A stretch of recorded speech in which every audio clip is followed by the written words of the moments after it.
여러분 안녕하십니까? 오늘 이 저녁에 다시 이 자리에서 여러분들을 만나 뵙게 돼서 반갑습니다. 오늘 저녁은 특별한 안식일입니다. 왜 특별한 안식일인지 아십니까?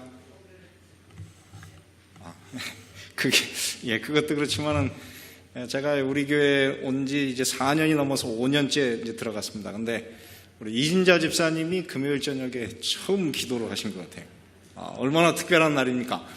우리 이진자 집사님이 앞으로도 계속 나오셔서 이제 기도도 하시고, 금요일 저녁에 그 정규 출석하는 우리 교우님이 되시면 좋겠다, 그런 생각이 듭니다.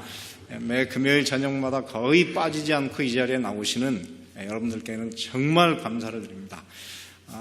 사실 이 목사가 설교할 때 사람이 적으면 벌써 이렇게 용기가 좀 꺾이는 게 사실이에요. 내가 지난주 설교를 잘 못했구나, 이렇게 반성을 하게 되는데, 설교가 좋으나 안 좋으나 늘 변함없이 이 자리를 늘 참석하시고 하나님께 영광을 돌리고 제게는 용기를 주신 여러분 모두에게 감사를 드립니다. 오늘은 사도행전 20장에 있는 말씀을 가지고 함께 시간을 우리가 은혜를 나누고자 합니다. 이 사도행전 20장은 바울이 예루살렘을 향해서 올라가는, 마지막 예루살렘을 향해서 올라가는 그 이야기가 기록이 되어 있습니다. 그래서 사도행전 20장에 그 제일 끝쪽인 고린도로부터 시작해서 예루살렘까지 올라가는데 자그만치 이 바울이 중간에 이렇게 거친 곳이 몇 곳이나 되는지 아십니까? 물론 사도행전 21장까지예요. 21장까지인데 그 몇 곳이나 이렇게 거쳐서 예루살렘까지 가는지 아십니까? 빨리 세는 분. 장소로는 17군데, 그죠? 그리고 중간에 이렇게 바꾼 곳은 16번이나. 그래서 바울이 정말 긴 여행을 떠나고 있습니다. 그래서 지나간 그 교회들을 가능하면 대부분 들르고, 들을 수 없는 곳은 그 지도자들을 불러서 그들에게 용기와 격려를 주는 그런 내용으로 이 내용이 기록되어 있습니다. 그래서 이 고별사이기 때문에, 여러분 고별사 그러면 어떻습니까? 마음이 좀 숙연하죠? 그래서 이건 좀 숙연한 그런 장입니다. 오늘 이 사도행전 20장에는 우리가 한 가지 보면은 이곳에 유드고라고 하는 드로아에서 바울이 설교를 했습니다. 그날 그 설교를 한 그 내용이 뭐냐면 사도행전 20장 7절에 보면, 안식 후 첫날에 우리가 떡을 떼려 하여 모였더니 바울이 이튿날 떠나고자 하여 저희에게 강론할새 말을 어떻게 해요? 밤중까지, 그러니까 미드나잇까지 계속했다. 그래서 밤중에 너무 늦게까지 이 설교를 했기 때문에 그 설교를 참지 못하고 어떻게 해요? 이 유드고가 졸다가 떨어졌어요. 그래서 죽은 이야기와 그리고 그 죽은 사람을 바울이 어떻게 했습니까? 내려가서 엘리야와 엘리사가 하는 것처럼 그 죽은 사람 위에 자기 몸을 쫙 펴가지고 같이 이렇게 눈과 눈, 얼굴과 얼굴을 이렇게 맞대고, 그 다음에 그렇게 탁 껴안았을 때 하나님께서 기적적으로 그 사람의 생명을 어떻게 했습니까? 살려주시는 그런 이야기가 기록이 되어 있습니다. 그런데 사도행전 20장 7절은 우리에게는 참 연구해 볼 만한 가치가 있는 그런 그 말씀입니다. 왜냐하면 이 말씀을 제가 이번 주에는 이 한 편의 설교를 준비했기 때문에 내일은 제가 설교가 아니니까, 그래서 제가 가지고 있는 사도행전에 관한 모든 그 커멘터리를 한번 다 읽어봤어요. 그랬더니 거기에서 뭐라 그러냐면, 사도행전 20장 7절은 이 개신교의 신학자들이 뭐라 그러냐면 성경에 나와 있는 일요일 예배에 관한 유일한 근거가 있는 말씀이다, 이렇게 했어요. 그래서 제가 이 글을 읽으면서 참 우습다 생각했어요. 왜냐하면 그렇게 일요일 근거를 찾아보려고 그러는데 너무 그 찾은 게 궁색해요. 오늘 뭐라 했습니까? 안식 후 어느 날? 첫날에 우리가 떡을 떼려 하여 모였습니다. 그죠? 그러니까 떡을 떼려고 했으니까 물론 이 떡을 뗀다고 하는 것이 성만찬 예식과 함께 예배가 될 수가 있지만, 그 자세히 보면은 예배가 아니고 이것은 무엇입니까? 바울이 이튿날 어떻게 했습니까? 떠나고자 하여 저희에게 강론했기 때문에 이거는 바울이 무엇하는 거예요? 고별, 그러니까 이게 송별회로 모인, 이게 정기적인 집회가 아닌 어떤 집회입니까? 이거는 특별히 생긴 그런 모임이에요. 그래서 이걸 가지고 일요일날 여기 예배드린 근거가 있다 이렇게 하는데 이게 하나 이렇게 궁색해요. 근데 그것도 언제 이 사람들이 모였습니까? 밤에 모였어요. 안식 후 첫날 저녁부터 모였으니까는 시간적으로 계산하면 이것이 언제입니까? 토요일 저녁부터 시작해가지고 언제까지? 이튿날 해가 뜬 다음에 바울이 떠났으니까는 실제로 모인 이 바울이 밤새도록 그날 이렇게 모였어요. 그래서 밤새도록 모인 것으로 보면은 언제 모여야 됐습니까? 토요일 저녁부터 일요일 새벽까지. 자, 그래서 만약에 이거를 일요일 예배의 근거로 삼아야 된다 그러면은 개신교인들은 다 언제 예배 드려야 됩니까?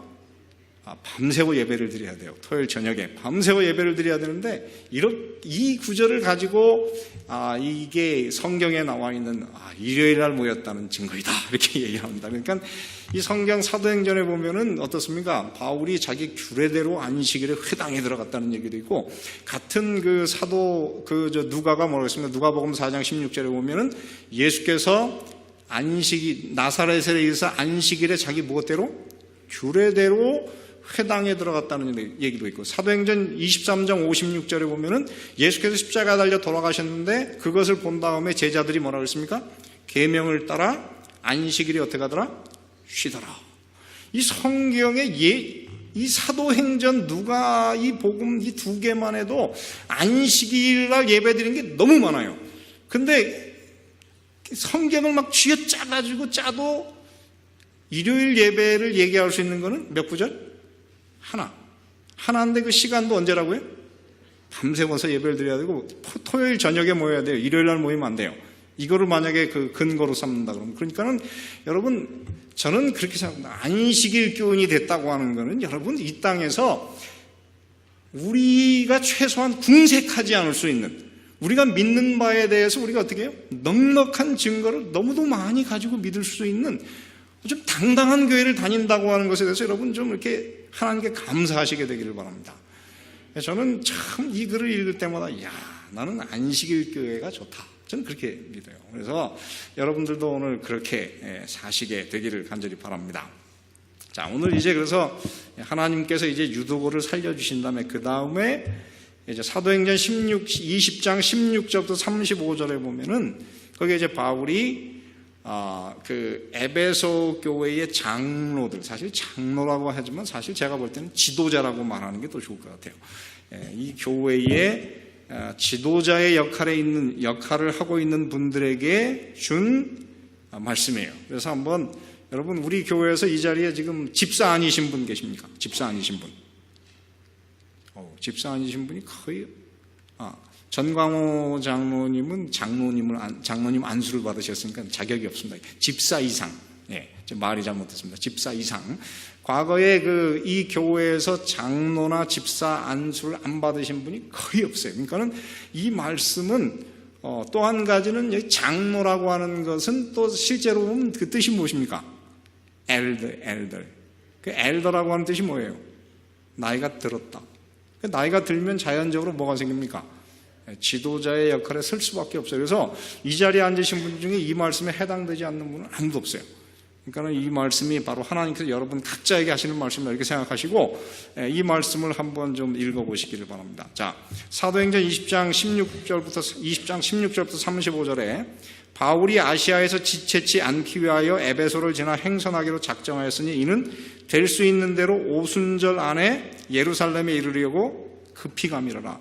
바울이 어디에서? 밀레도에서 사람을 에베소로 보내어 교회 장로들을 청하니 오매 저희에게 말하되 아시아에 들어온 첫날부터 지금까지 내가 항상 너희 가운데서 어떻게 행한 것을 너희도 아는 바니 곧 모든 겸손과 무엇이며 눈물이며 유대인의 간계를 인하여 당한 시험을 참고 주를 섬긴 것과 유익한 것은 무엇이든지 공중 앞에서나 각 집에서나 꺼림이 없이 너희에게 전하여 가르치고 유다인과 헬라인들에게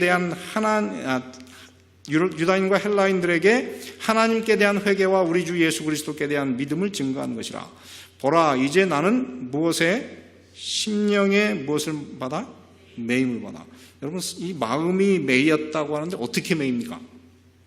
이게 마음에 매였다고 하는 것도 뜻도 되고 사실 다른 말로는 성령에 의해서 매임을 받아. 그런 뜻도 돼요. 그래서 성령의 매임을 받아 예루살렘으로 가는데 저기서 무슨 일을 만났는지 알지 못하노라. 오직 성령이 각성해서 내게 증거하여 결박과 환난이 나를 기다린다 하시나 나의 달려갈 길과 주 예수께 받은 사명 곧 하나님의 은혜의 복음 증거하는 일을 마치려 하면은 나의 생명을 조금도 귀한 것으로 여기지 아니하노라. 성경에 나오는 문장 중에 가장 위대하고 기상이 넘치는 그런 말씀이 이 20장 24절의 말씀입니다. 저는 오늘 이 땅에 살아가는 그리스도인들이 이런 정신을 가지고 사신다면 얼마나 좋을까. 이 글을 읽으면 벌써 마음속에 용기가 막 확 생기고, 야, 나도 이렇게 살아야 되겠구나 하는 이런 막 이렇게 막 속으로부터 막 이렇게 끓는 힘이 느껴지는 그런 말씀이에요. 그래서 굉장히 참 대단한 말씀인데요.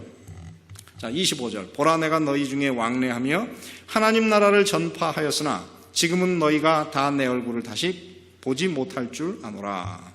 그러므로 오늘 너희에게 증거하노니 모든 사람의 피에 대하여 내가 깨끗하니 이는 내가 꺼리지 않고 하나님의 뜻을 다 너희에게 전하였습니다. 28절에 있는 말씀도 굉장히 중요하고 좋은, 정말 아주 위대한 말씀이에요. 이거는 지도자들이 어떤 마음을 가지고 살아야 되는가. 너희는 자기를 위하여 또는 누구를 위해서 온 양떼를 위하여 어떻게 하라? 삼가라. 조심하라.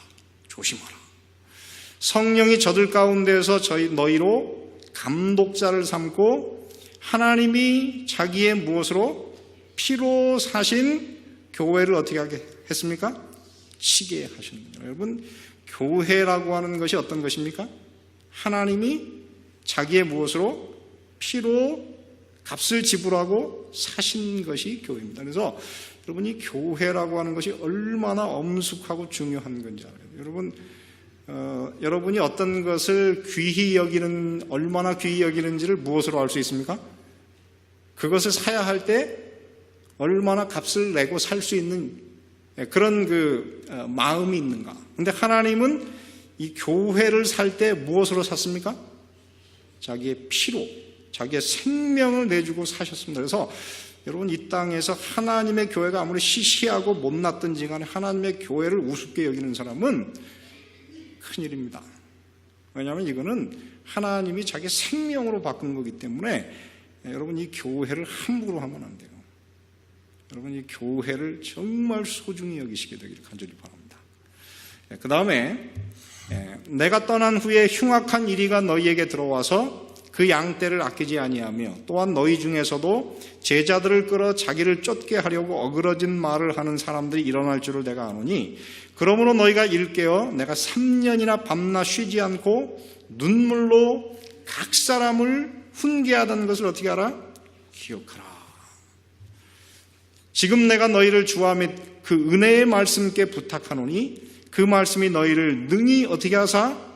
든든히 세우사 거룩해 하심을 입은 모든 자 가운데 기업이 있게 하시리라. 33절도 참 멋있는 말씀입니다. 내가 아무의 은이나 금이나 의복을 어떻게 해요? 탐하지 아니하였고 너희 아는 바에 이 손으로 나와 내 동행들의 쓰는 것을 당하여 범사에 너희에게 모본을 보였느니 곧 이같이 수고하여 약한 사람들을 돕고 또 주 예수의 친히 말씀하신 바 같이 읽겠습니다. 시작. 주는 것이 받는 것보다 복이 있다 하심을 기억하여야 할지니라. 이 말을 한 후 무릎을 꿇고 저희 모든 사람과 함께 기도하니 다 크게 울며 바울의 목을 안고 입을 맞추고 다시 그 얼굴을 보지 못하리라 한 말을 인하여 더욱 근심하고 배까지 그를 전송하니라. 이렇게 사도행전 20장이 끝납니다. 이 사도행전 20장에 지금 우리가 읽은 내용을 한마디로 요약하면 뭐라고 요약할 수 있습니까? 고별사. 그렇게 우리가 할 수 있어요. 그죠? 근데 이게 고별사이기지만 그 내용은 사실 어떤 내용입니까? 지도자들에게 주는 뭐예요?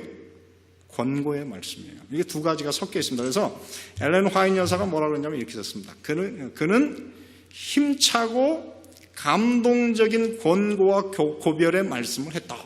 그래서 이 사도행전 20장에 나오는 이 말씀은 힘차고 읽으면 어떻습니까? 마음에 막 용기를 주고 그 다음에 어떻습니까? 감동을 주는 그런 권고와 고별의 말씀이 어떻게 했습니까? 섞여 있는 그런 말씀입니다. 그래서 이 말씀을 주석하는 주석가들은 뭐라고 하냐면 사도행전에 나타난 바울의 설교 중에 다른 것들은 다 불신자, 예수님을 믿지 않는 사람들에게 한 설교지만은 사도행전 20장에 나타난 이 말씀은 누구에게? 그리스도인들에게 행한 유일한 설교다. 물론 이 사도행전의 사도 바울의 그 설교가 크게는 3편, 그가 나중에 그 회심의 이야기까지를 한다 그러면 한 5, 6편 정도 기록되어 있는데 그 글 가운데에서 그리스도인들에게 바울이 말한 그 설교를 기록한 유일한 것이 사도행전 20장의 말씀이에요. 자, 그 다음에 저는 이거를 이렇게 제목을 붙였습니다. 이 중요성이 뭐냐면은 교회의 흥망의 가장 중요한 요소 중에 하나인 지도자들에게 주는 무엇과 권고와 고별서다. 그러니까 이 말씀을 오늘 우리가 제대로 배우고 이대로 산다고만 하면은 교회는 흥하게 될 것이고 이 말씀과 상관없이 살면은 아무리 교인들이 많아도 그거는 오합지졸 같을 것이고 그 교회는 힘이 없을 것이다. 저는 그렇게 해요. 그래서 이 말씀을 오늘 여러분들의 마음속에 각인시키는 일이야말로 여러분 자신과 교회의 번영과 행복을 위해서 너무도 중요한 말씀이다. 저는 그렇게 결론을 내립니다. 그래서 오늘 이 저녁에 오신 여러분들은 너무 잘 오셨습니다. 정말 잘 오셨고 죄송하지만 오늘 저녁에는 절대 졸지 마십시오. 여러분 남편이 졸고 계시면 깨우십시오. 왜냐하면 이 말씀이 너무도 중요한 말씀이기 때문에 여러분 자신뿐만 아니라 이거는 교회의 미래를 위해서 너무도 중요한 말씀이기 때문에 그렇습니다. 자, 오늘 여기에 보면은 그 장로 이렇게 나왔어요. 장로.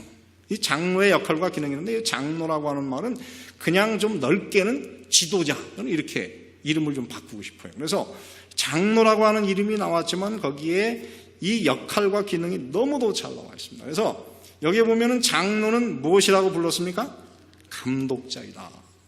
너희는 자기를 위하여 또는 온 양떼를 위하여 삼가라. 성령이 저들 가운데 너희로 무엇을 삼았다 그랬습니까? 감독자를 삼고. 여러분 교회의 지도자가 되는 것이 사람이 하는 게 아니고 누가 하는 것입니까? 성령께서 하시는 거예요. 여러분 그거를 아신다고 그러면은 우리는 이 교회에서 이 직분을 받는 그 영광을 여러분 그렇게 함부로 여기지 않을 거예요. 저는 우리 올랜도 중앙교회의 참 약점은 뭐냐면은 이렇게 직분을 주면은 잘 안 받아들이고 받아도 어떻게 해요? 마음에 안 들면 또 버리시고 그러는데 여러분 잘 보십시오. 이게 누가 여러분들에게 지도자를 삼으셨습니까? 성령께서 저들 가운데 너희로. 그러니까 여러 사람이 있는 가운데 너를 하나님이 선택하셔서 감독자를 삼고 하나님이 자기 피로 사신 이 교회. 아까도 말씀드렸지만 이 하나님께서 세상에 가지신 것 중에 제일 소중한 한 기관인데 그것이 무엇입니까? 교회. 생명을 내주고 샀으니까는 이것보다 더 좋은 것이, 더 귀한 것이 없는 그 교회를 어떻게 하겠습니까? 치게. 그런데 여러분 치다고 하는 말이 여러 가지 있어요. 때리다는 말도 치다지만 여기 있는 치다는 뭐예요? 먹이게. 교회를 먹이게 하셨다. 이렇게 말씀하세요. 그래서 이 감독이라고 하는 말을 이 헬라어로 보면 에피스코포스라고 하는데 그것이 뭐냐면 사실은 영어로 번역하는 게 훨씬 좋아요. 이거를 영어로 번역하면 그것이 무엇입니까? overseers. overseer가 어떤 뜻입니까? 높은 데 서가지고 어떻게 해요? 다 이렇게 내려다보다, 이렇게 살펴보다 그런 뜻이 여기에 나오는 overseer, 감독자입니다. 그래서 이 말은 그 뜻이 뭐냐면 위에서 내려다보기 때문에 어떻게 해요? 자칫하면 군림할 수 있지만 이건 군림한다고 하는 것이 아니고 어떤 사람이 혹시 위험에 빠져 있나 그거를 어떻게 해요? 다 보기 위해서 위에 서 있다 그런 뜻이에요. 그래서 여러분 그래서 저 바다에 가면은 이 라이프 가드, 이렇게 구조하는 사람은 항상 어디에 앉아 있습니까? 이렇게 높은 망대에 앉아 있잖아요. 왜? 혹시라도 물속에 누가 빠져서 죽는 것을 못 볼까봐 어떻게 높은 데 앉아 있어요. 그래서 여기서 말하는 이 감독자라고 하는 것은 높은 곳에 앉아서 다 어떻게 해요? 다 살펴보는데 군림하는 게 아니고 어떻게 하기 위해서? 돌보기 위해서 위에 앉아 있어요. 그렇습니다. 그러니 여러분, 이게 얼마나 정말 좋은 그런 직책입니까? 여러분, 이 교회에서 장로님이 되셨다고 하는 것에 대해서 정말 하나님께 감사하시길 바랍니다. 왜냐하면 하나님은 괜히 여러분들을 사람이 자리가 하나 비니까 그냥 장로해라, 그게 아니고 무엇을 위해서 여러분들을 장로로 삼으셨습니까? 교회 전체를 어떻게 해요? 이렇게 내려다보고 혹시 누가 위험 중에 있는 사람이 있는가? 혹시 나쁜 악한 사람이 들어와서 괴롭힘을 당하는 사람은 없는가? 이거를 다 이렇게 살펴보기 위해서 위에 앉아 있는 거예요. 그래서 이거를 다른 말로 보면 슈퍼바이저. 이 슈퍼바이저는 무엇입니까? 그거는 말 그대로 지도자예요. 그죠? 지도자이고 슈퍼인텐던트 하면 그 뜻이 무엇입니까? 교장 선생님. 그래서 이런 사람들은 책임까지, 전체를 리드하는, 움직이는 책임까지 주어진 사람이 감독자입니다. 그래서 오늘 이 자리에 앉으신 여러분 모두는 다 무엇이다? 무엇이라고요? 감독자. 감독자는 뭐라고요? 감독자의 뜻이 뭐라고요? 위에서 관찰하는 사람. 여러분, 이 사실을 잊지 마시게 되기를 간절히 바랍니다. 그러므로 여러분, 이 교회의 지도자가 되신 분들은 나만 쳐다보는 사람이 아니고 교회 전체를 쳐다보고 교인 전체를 쳐다보는 사람입니다. 그래서 여러분, 이 오버시어가 되려고 그러면 나는 잊어버려야 돼요. 나를 생각하는 사람은, 그 사람은, 죄송합니다, 이런 말을 쓰면 안 되지만 잡놈이라 그래요. 그런 사람은 뭐라고요? 잡놈이라 그래요. 왜냐하면 자기 혼자만 먹고 나만을 생각하는 사람은 그건 아무런 세상에 필요가 없는 사람이에요. 그래서 하나님은 이 감독자를 만들기 위해서 우리를 다 무엇으로 하냐면 나를 잊어버린 사람으로 사는 것이 하나님께서 오늘 우리에게 원하시는 것입니다. 자, 두 번째, 이 사도행전, 그러면 이 20장에 나오는 이 장로 혹은 감독은 유급사역자 목사입니까? 아니면 자급사역자입니까? 이거는 목사들에게 하는 얘기지 우리는 아니다 그럴지 모르지만 사도행전 20장 33절 34절을 보시기 바랍니다. 여기 뭐라고 했어요? 너희 아는 바에 이 손으로 나와 내 동행들의 쓰는 것을 당하여 뭐라고 했습니까? 범사에 너희에게 뭘 줬습니까? 모본을 보였어요. 그러니까는 여기 이 지금 모인 에베소의 그 장로들은 사실 한 교회에 한 사람이 있는 게 아니라 다 장로들이라고 했는데 그거는 한 교회에 여러 명이 있어요. 근데 여러 명이 있는데 이 사람들은 다 누구처럼? 바울처럼 어떻게 해요? 복음을 전하고 교회를 돌볼 뿐만 아니라 무엇을 하는 사람들입니까? 자기의 생계를 위해서 자기 손으로 일하는 사람들이에요. 그게 바로 바울이 그러므로 내가 너희의 모본이다라고 얘기할 수 있는 그런 사람이에요. 그래서 이 사람들은 다 누구냐면 평신도 사역자들이에요. 자급사역자들입니다. 자, 그 다음에 오늘 여기를 보면은 이 사람들은 누구입니까? 파수꾼이에요. 파수꾼. 이건 왜 그러느냐면은 사도행전 20장 26절 27절에 보면 바울이 이렇게 했어요. 그러므로 오늘 너희에게 증거하노니 모든 사람의 피에 대하여 내가 어떻게 하다 그랬습니까? 깨끗하다. 근데 그 이유는 뭐냐면 이는 내가 꺼리지 않고 하나님의 뜻을 다 너희에게 어떻게 했기 때문에 전하였기 때문에 너희 피에 대해서 내가 깨끗하다 그렇게 하겠어요. 근데 이 말씀이 어디서 나오는 건지 아십니까? 이 말씀은 에스겔 33장에서 나온 말씀이에요. 에스겔 33장에 보면은 여기 보면 파수꾼이 있습니다. 파수꾼은 저녁에 다른 사람이 다 잘 때 어디에 올라가 있습니까? 망 위에 올라가서 다 살펴보다가 적군이 만약에 오는 것을 본 다음에 어떻게 해요? 입 다물고 있으면은, 그래가지고 한 사람이 더 죽으면은 그 피가 누구에게 돌아가요?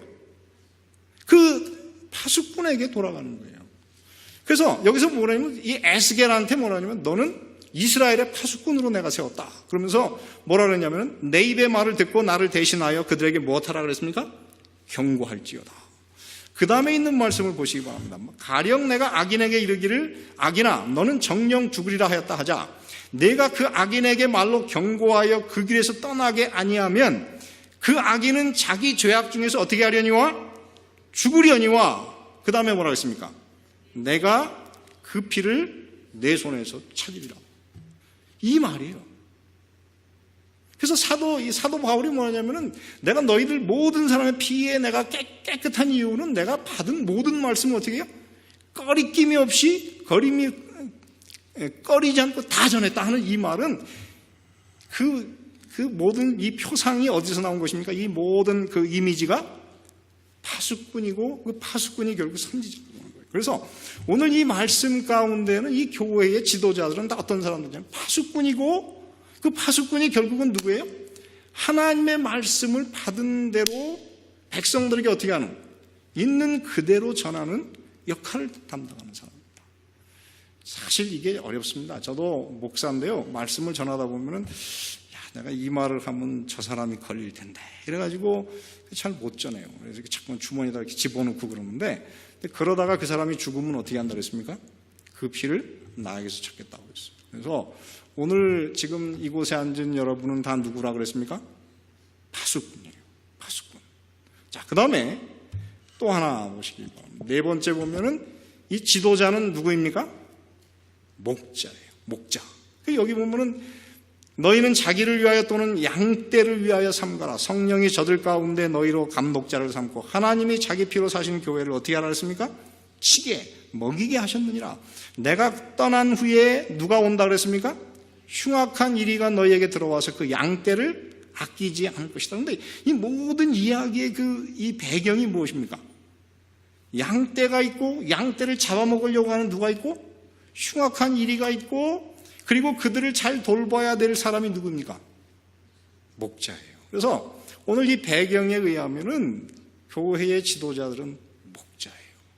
남을 돌보는 목자입니다. 여러분, 사람과 짐승이 가장 가까울 수 있는, 신뢰관계로 가장 가까울 수 있는 관계가 무엇입니까?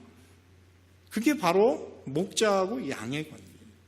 그래서 하나님께서 오늘 이 땅에 살아가는 이 교회의 지도자들을 다 뭘로 삼았냐면은 양떼의 목자로 삼았어요. 그래서 성경에 보면은 구약 성경의 목자 중에 가장 하나님이 그리워하시는 한 목자가 있습니다. 그게 누군지 아십니까? 에스겔서에 보면 그 사람 이름이 여러 번 나와요. 누군지 아세요? 다윗. 다윗과 같은 목자를 내가 너희에게 주겠다. 이렇게 말씀하셨어요. 그래서 오늘 이곳에 앉으신 여러분 모두는 다윗과 같은 그런 목자의 심성을 가지고 사시게 되기를 간절히 바랍니다. 자, 그 다음에 이 지도자는 어떤 사람입니까?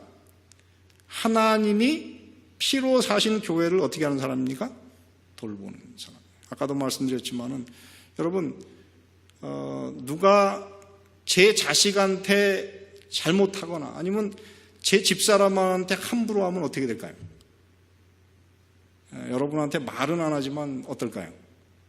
제가 뒤돌아서 대단히 화가 나요. 왜냐하면 나에게 가장 소중한 것을 함부로 대하는 사람을 저는 싫습니다. 저는 싫어해요. 근데 이 성경 말씀에 의하면은 하나님께서 가장 소중히 여기시는 게 뭡니까? 교회예요. 그러면 여러분, 교회를 함부로 대하면 하나님이 좋아하실까요? 싫어하실까요? 싫어해요. 그래서 여러분, 하나님의 이 교회를 정말 잘 돌보시는 그런 분들이 되시기를 간절히 바랍니다. 여러분들이 맡은 어떤 일이든지 정말 충실하게 하시기를 바랍니다. 그거는 누가 보느냐면 하나님이 보세요.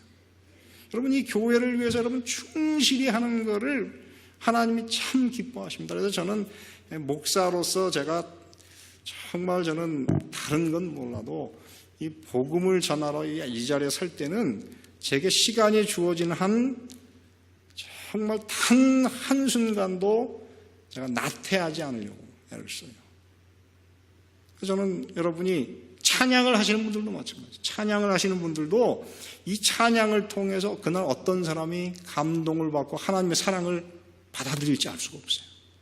그러니까는 찬양을 할 때 기도하는 마음으로 열심히 하시게 되기를 바랍니다.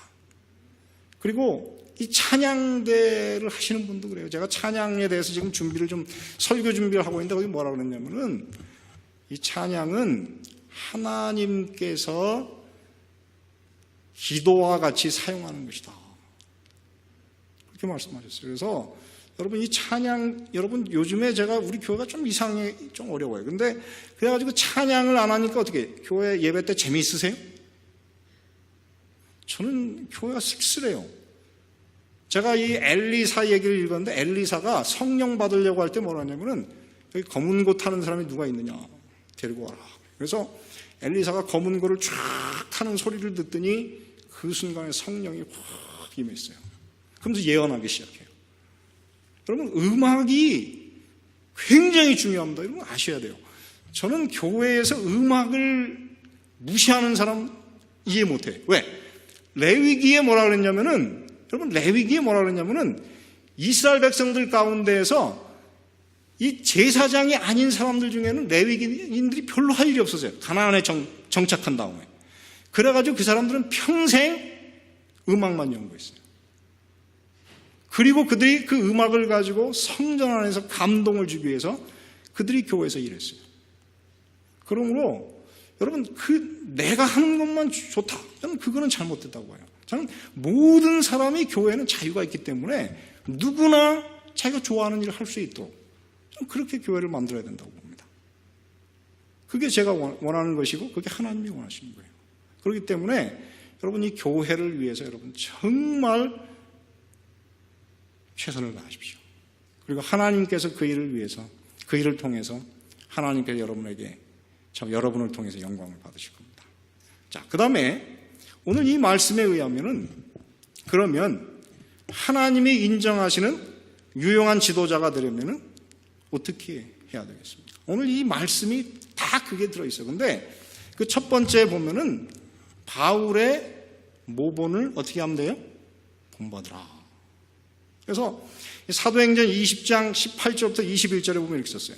오매 저희에게 말하되 아시아에 들어온 첫날부터 지금까지 내가 항상 너희 가운데에서 어떻게 행한 것을 너희도 어떻게 알았습니까? 아는 바니. 그 다음에 뭐라 했습니까? 곧 모든 무엇과 겸손과 그 다음에 뭐라 했어요? 눈물이며 유대인의 간계를 인하여 당한 시험을 참고 주를 어떻게 한 것과 섬긴 것과 그 다음에 유익한 것은 무엇이든지 공중 앞에서나 각 집에서나 꺼림이 없이 너희에게 전하여 가르치고 유대인과 헬라인들에게 하나님께 대한 회개와 우리 주 예수 그리스도께 대한 믿음을 증거한 것이라. 그렇게 합니다. 자, 그래서 오늘 이 말씀에 뭐라 하냐면 사도 바울이 나는 내가 산 것을 너에게 모본으로 보였다. 그렇게 하면서 뭐라 그랬냐면 여기에 우리가 해야 될 것이 뭐냐면 모든 겸손을 가지라. 여러분 이 겸손이라고 하는 것이 왜 그렇게 중요합니까? 여러분 주변에 사람을 모으는 것이 어디에 있는지 아십니까? 겸손에 있어요. 그 다음에 여러분 주변에 사람들이 가까이 가기를 싫어하는 것이 어디에 있는지 아세요? 교만에 있어요. 그래서 교만은 모든 것을 흩어버리는 것이고 겸손은 어떻게 하는 것입니까? 모으는 힘이 있어요. 그래서 이 사도 바울은 그가 굉장한 신학자였지만 굉장히 겸손했어요. 두 번째 바울은 복음을 전할 때 어떻게 했습니까? 눈물을 참 많이 흘렸어요. 제가 참 이 복음을 전하면서 눈물이 없어서 참 죄송합니다. 제가 근데 전에는 눈물도 흘렸었어요. 근데 요즘은 잘 안 되더라고요. 근데 이 사도행전 20장에 보면은 사도 바울이 눈물을 흘렸다는 말을 2번 써요. 좀 전에 썼고요. 사도행전 20장 31절에 보면 그러므로 너희가 일깨워 내가 3년이나 밤낮 쉬지 않고 무엇으로? 눈물로 각 사람을 훈계하다는 것을 어떻게 알아? 기억하라. 제가 한국에서 공부를 할 때 이제 36대학 총학생 회장을 뽑는 날이었어요. 근데 이제 이 선거 유세를 하는데 이 친구가 영문학과 출신인데 이 학교가 가지고 있는 뭐 안식일을 예배를 드리고 그다음에 체프를 하는 이런 거를 굉장히 싫어하는 사람이 총학생 회장이 되겠다 그래요. 그래가지고 신학과에 와서 선거 유세를 하는데 아무도 안 쳐다봤어요. 그랬더니 이 친구가 처음에는 머뭇머뭇하더니 그 다음에 조금 있다가 갑자기 울어요.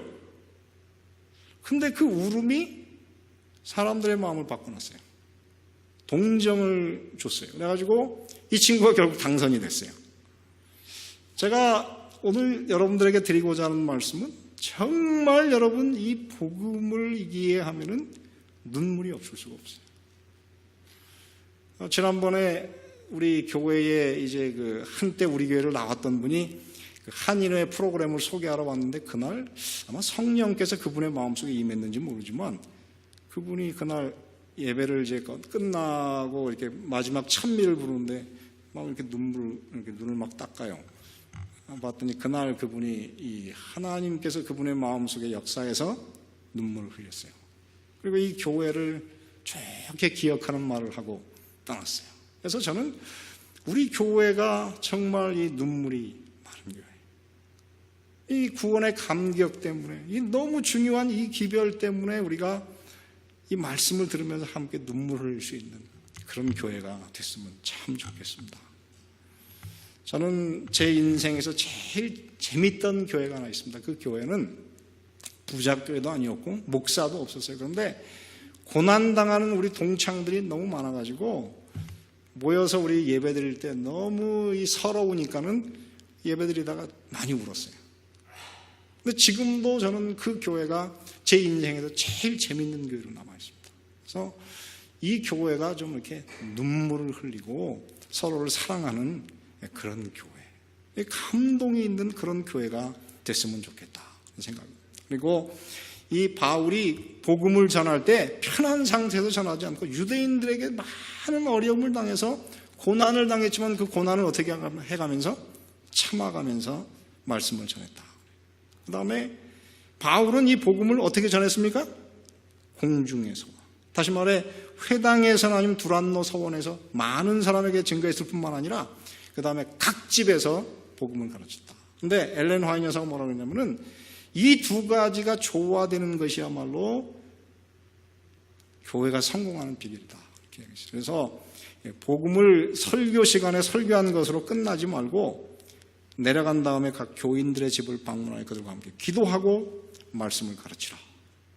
그렇게 말씀하십니다. 그래서 우리 교회도 마찬가지입니다. 여러분 이 말씀을 잘 이해하시길 바랍니다. 그리고 다섯 번째 보면은 이 복음을 사도 바울은 누구에게?